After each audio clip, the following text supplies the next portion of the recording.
In the winter months, I tend to get questions about orthotics and winter boots, and if they can put their orthotics in their winter boots.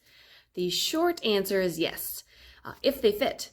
Now, winter boots, some of them come with removable inserts, some don't. So if they don't, and you have a full-length device, it might be hard to fit inside the shoe because you don't want it to fill it up too much. If your foot is too tight inside the shoe, then that can cause other issues that you don't want to occur.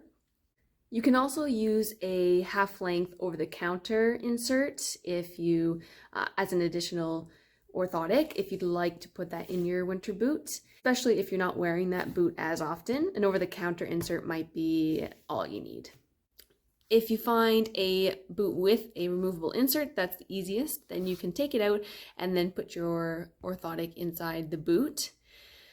For long walks, a hiking boot that's waterproof might be the best idea. It'll give you the best support and you can put your orthotics inside of there. But if you have any questions, feel free to reach out and I would be happy to help.